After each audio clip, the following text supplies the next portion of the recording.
vamos a empezar a abrirlo.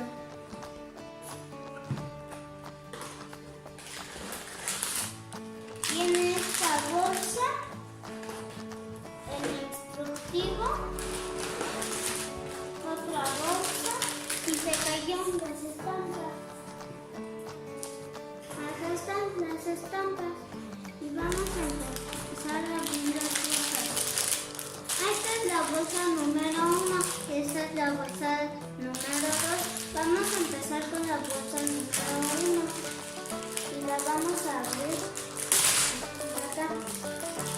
Ahora vamos a sacar las piezas. Estas piezas tienen, acá ya tiene una como abierta y acá vamos a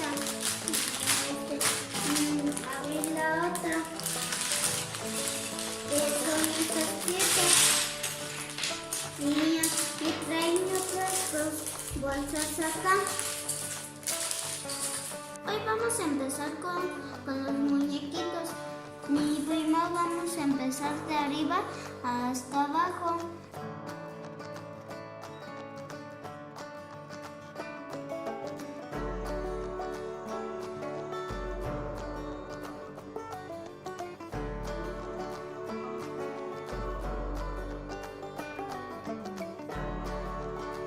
Ahora ya tenemos a nuestros rescatistas y en nuestro esquiador. Así es la mujer por los lados y así es por abajo y por arriba.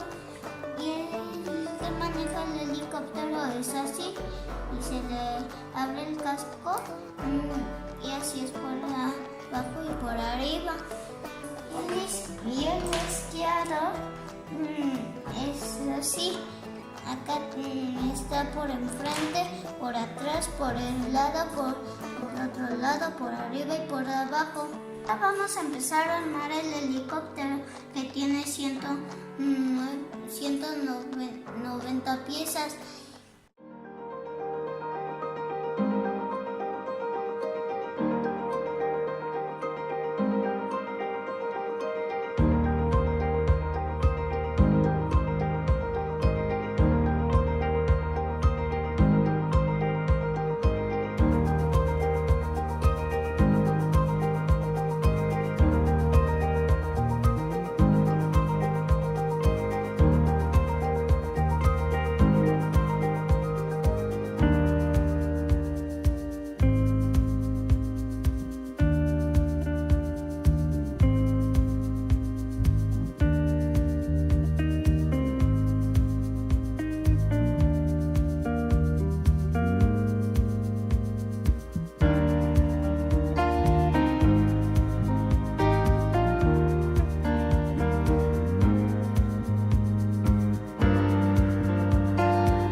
terminamos el video. Espero que les haya gustado el video y dejen su manita arriba para que les traiga otro video como este. Y adiós. Dejen su like.